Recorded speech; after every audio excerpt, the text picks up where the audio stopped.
So today, the Sunflower Conversations is in Hampton. We have come to visit Tasha Sorhaindo and her charity Chronically Marvellous, and Tasha and her disabilities that she lives with. So Tasha is the founder of the charity, but she's also, last year, we were the winner of a local community award. So we'll find out, what are the attributes really that contributed to you being nominated and winning this award.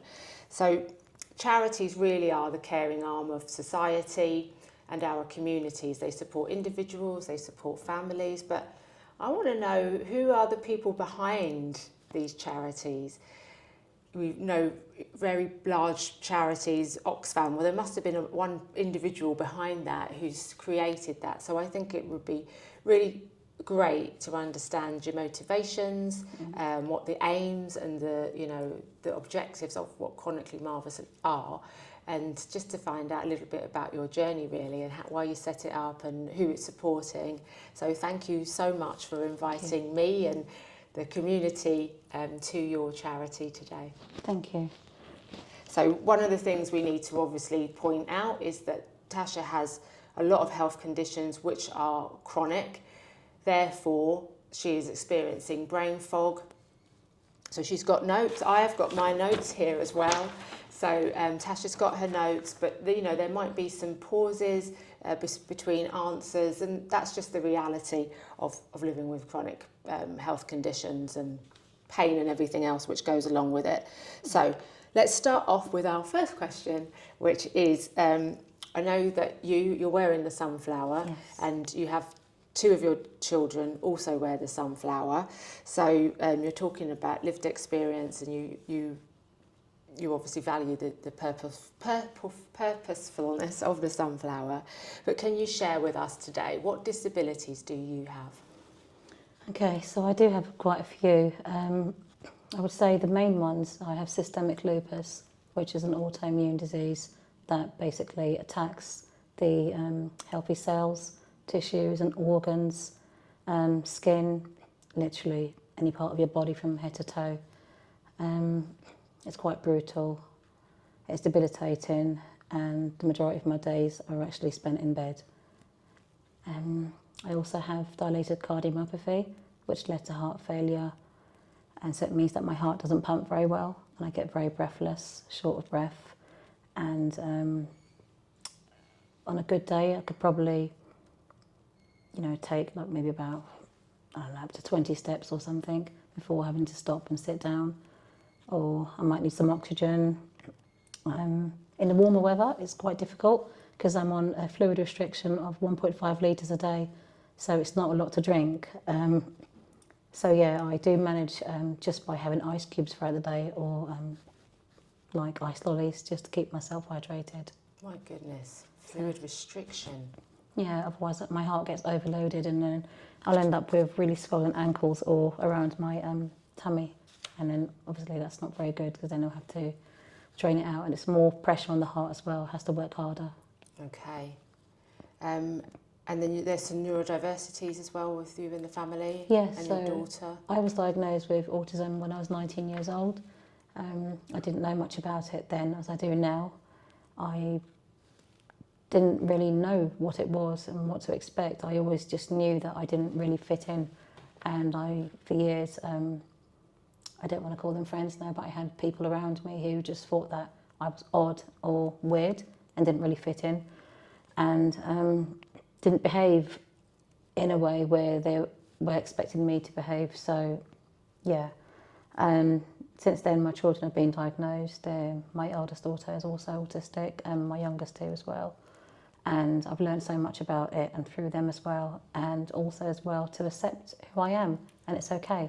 And I don't have to be, anybody else just because someone doesn't get it or doesn't get why I get overwhelmed or why I behave a certain way, and I can be myself now. But prior to my daughter's being diagnosed, I didn't feel comfortable letting anyone know or saying this is what I have, because I felt ashamed and embarrassed, and thought that no one would actually want to be around me because I have this thing called autism, and it means if you have it, you're weird and strange and different. Well, there weren't presumably many people that you knew of your age group that were autistic, right? Because No. the diagnosis and the awareness through a lot of the good work that National Autistic Society have done has really increased our education around what autism is, hasn't it? So I can totally understand why you felt very isolated in that diagnosis. And your daughter's experience presumably is different to yours? Yeah, so very much different. You know, obviously, my youngest one is a different story. I knew from when she was 6 months old, and you know, I told the GPs I think my daughter is autistic, and they kind of said she's way too young. But the eye contact wasn't there, and just like, you know, like going outside, she'd have her hands over her ears and cover her eyes if it was bright outside, or if someone was talking, you know, she'd totally put herself in like just somewhere different. And I recognised the signs from my eldest daughter. And I think, you know, I've always told my daughters, just embrace yourself and never change who you are, which I wish someone had said to me all those years ago. So through them being diagnosed, actually, it's made me just know that it's okay to be me. Yeah. And your daughter Jaden, what health conditions does she have? So Jaden has long QT wave syndrome of the heart. It causes basically dangerous arrhythmias and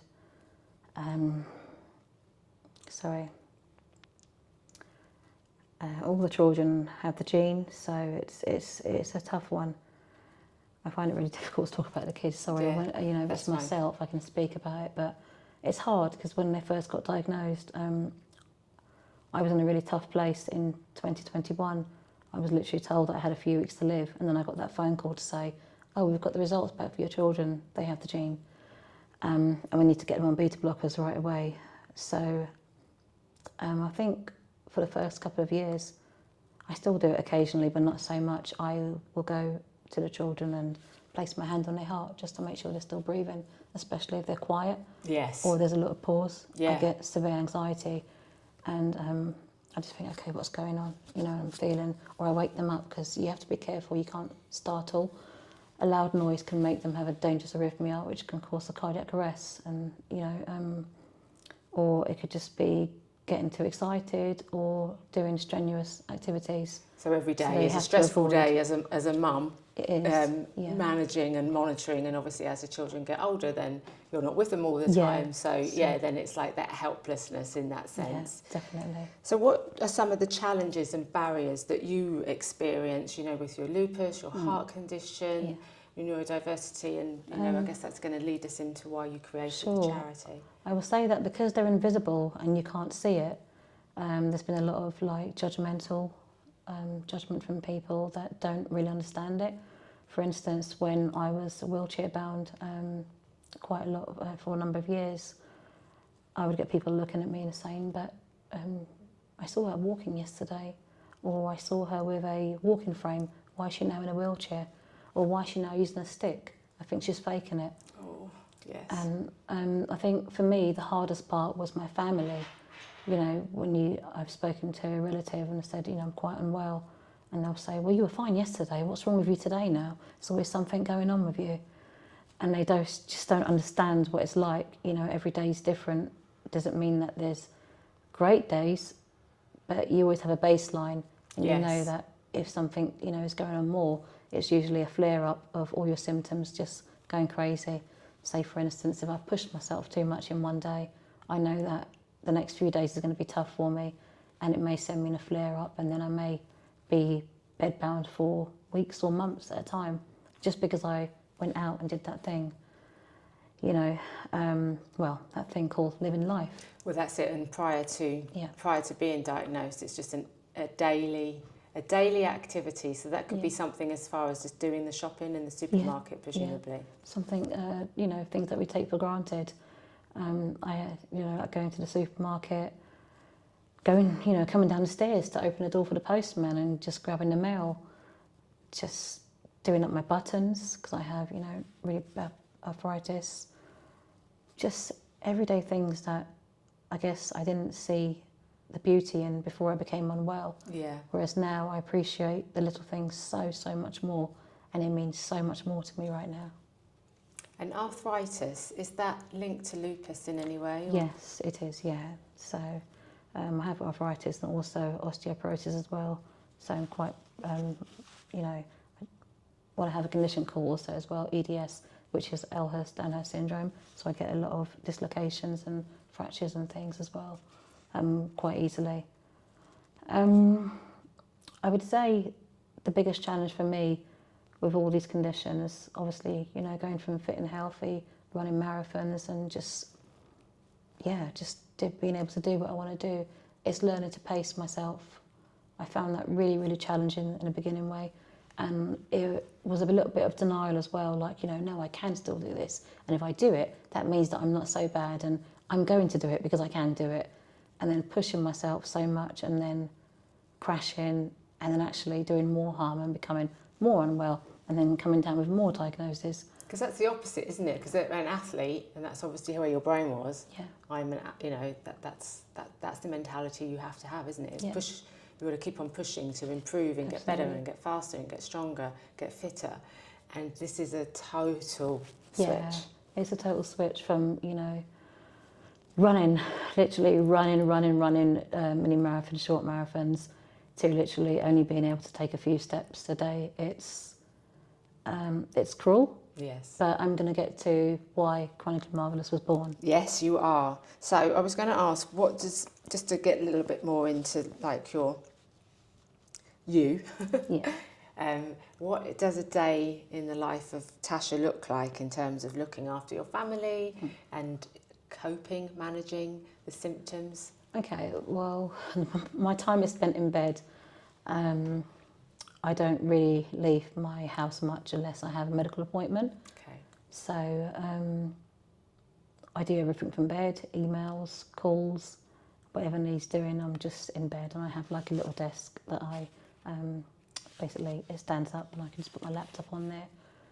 I love cooking, so I haven't stopped cooking, and I have like a special chair that I sit on in the kitchen, so I'm at the right level of the counter, and I'll cook for the children. I'll do that in the morning, so I know that if I burn out or I do too much, then that's done, so I haven't got to worry about that.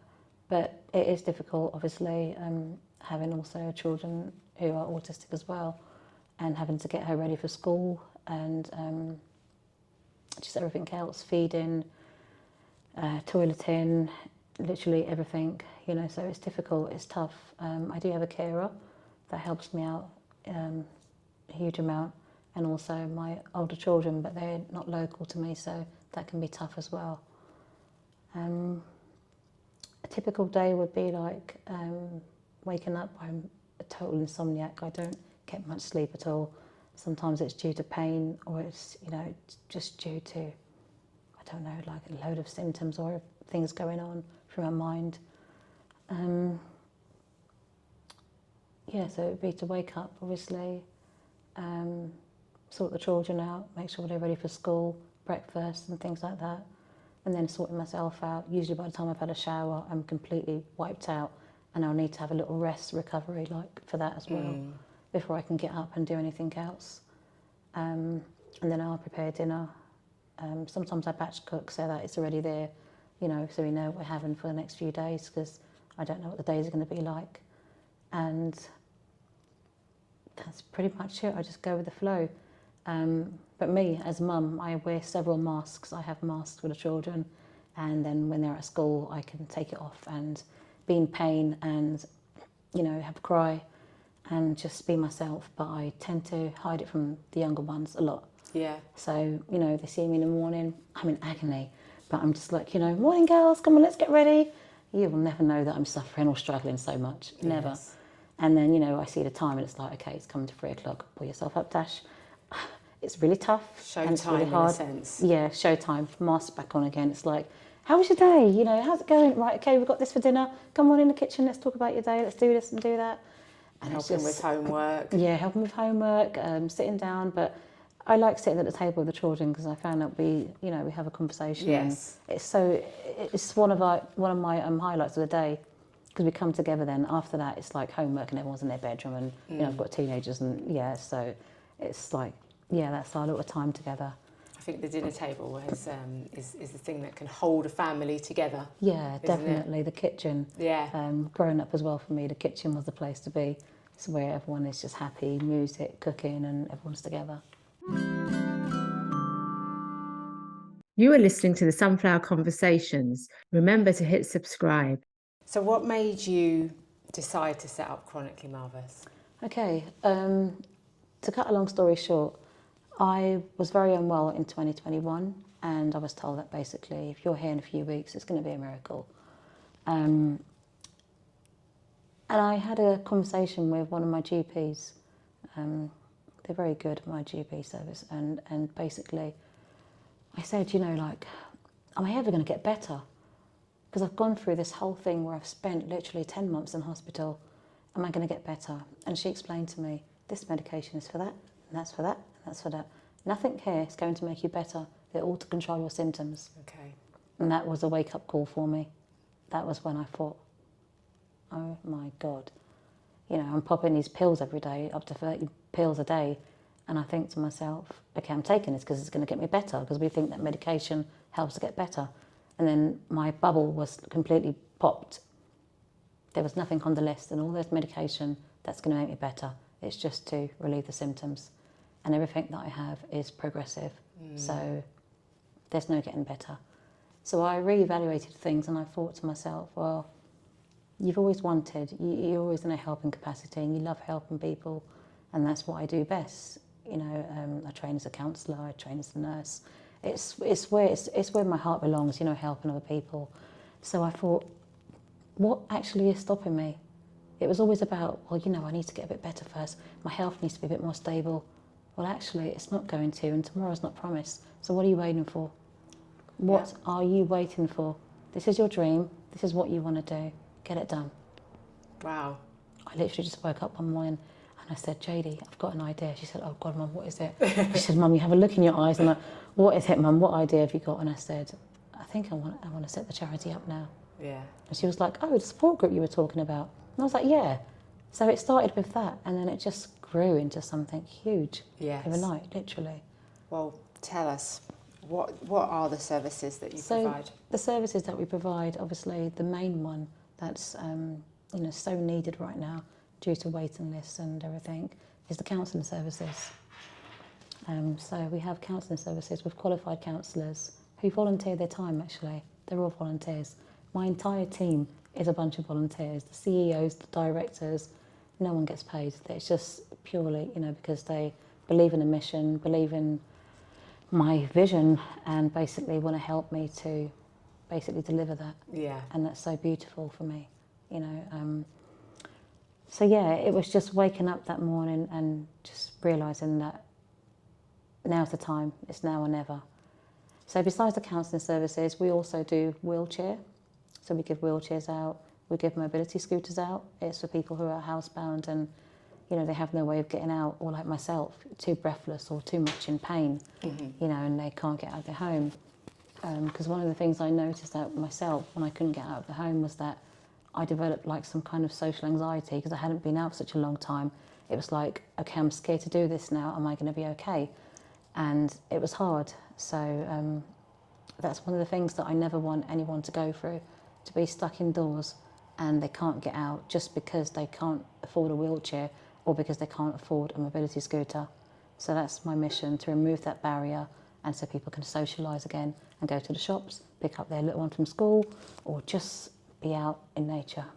So it's a real lifeline, isn't it? Absolutely. The counselling and actually the ability to be able to leave your home.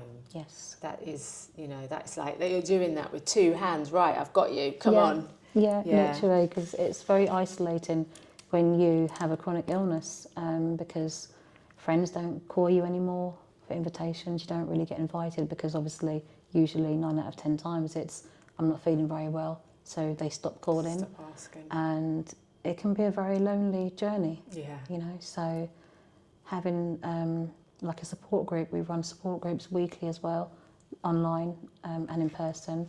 The majority of our stuff we try to keep online because we know that people are so unwell and they can't just get out. So we run that every week, and it's a lovely group, and people come on every week, and it's open to carers as well. And sometimes, you know, I've jumped on a few times just to see how it's going, and I've heard people say, that's what you've got, and now I get it now, you know.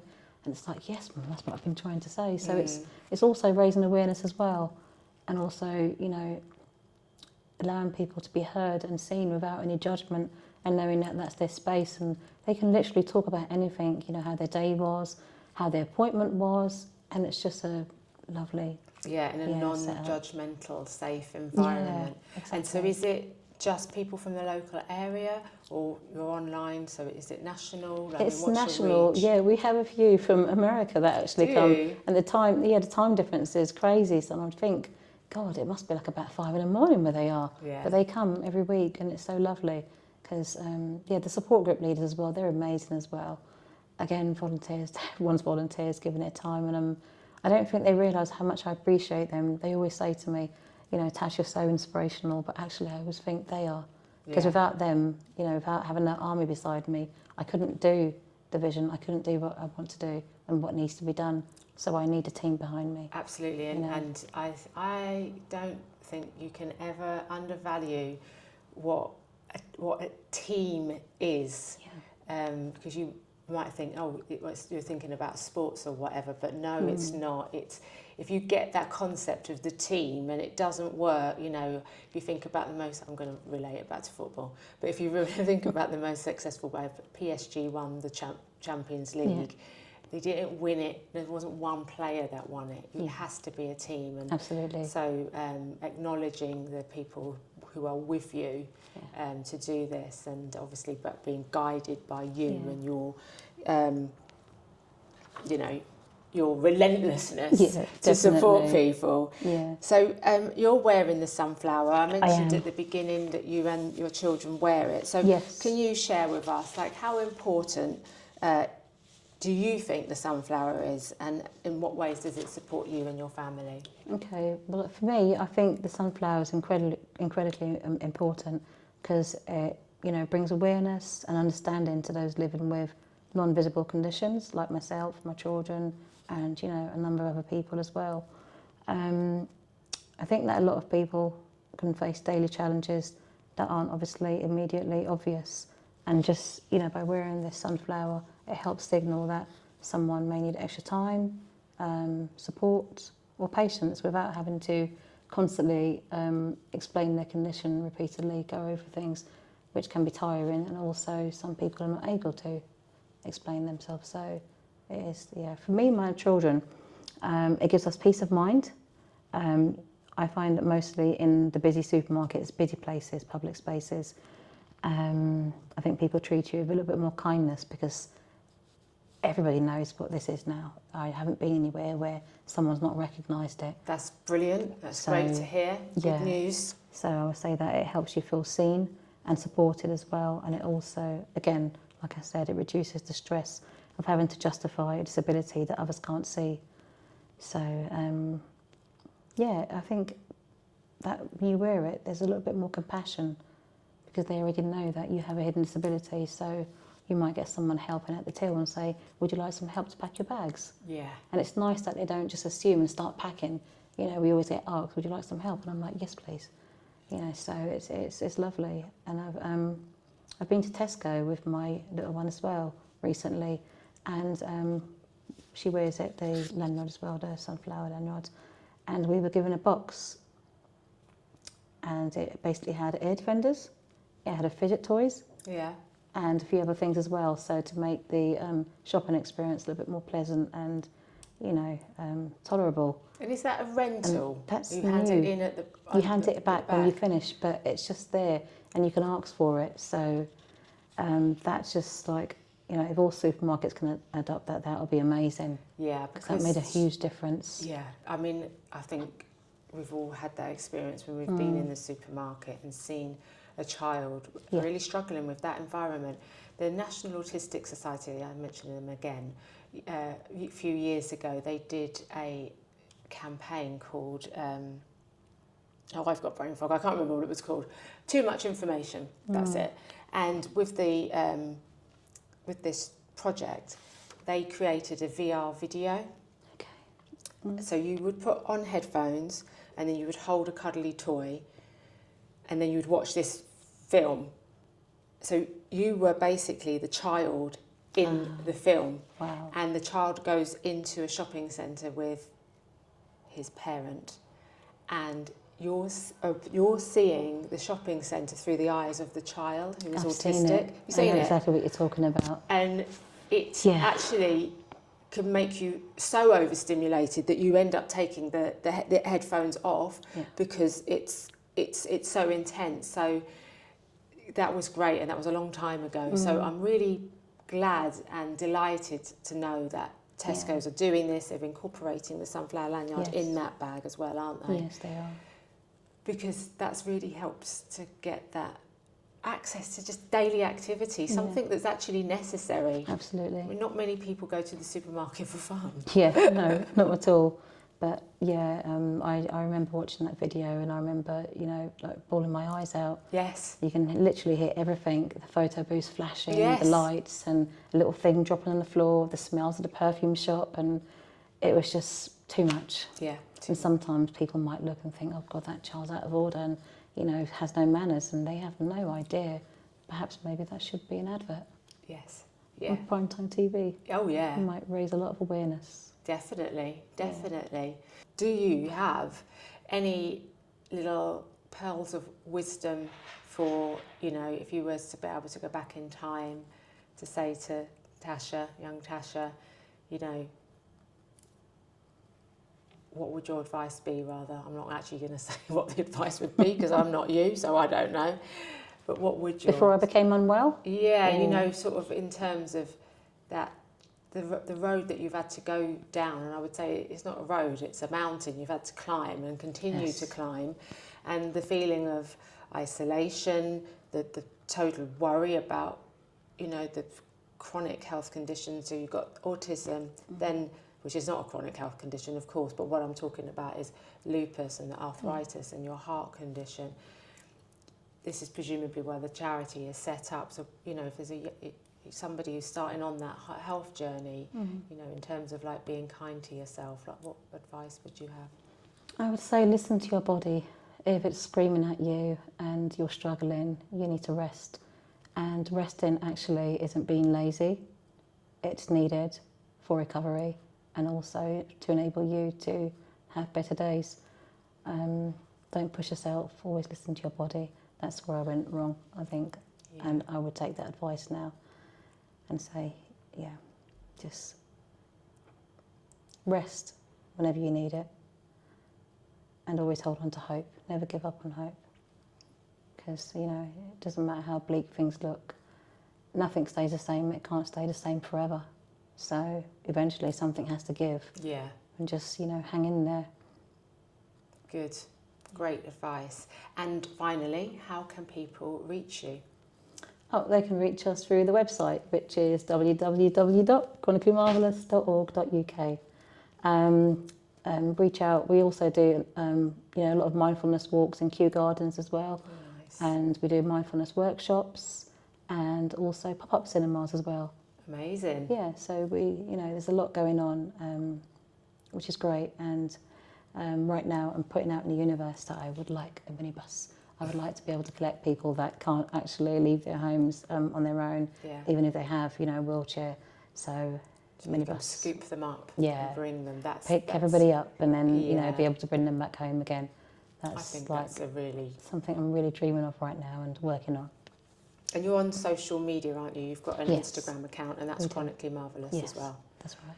Well, Tasha, thank you. Thank you. I know that it was a big effort for you to get here today and not be working from your bed. Yeah. And so I just want to thank you for everything that you're doing. Thank you. And for sharing it with, you know, everybody so that they can understand what it takes to set up a charity, also get an insight to what it's like to live with chronic illness.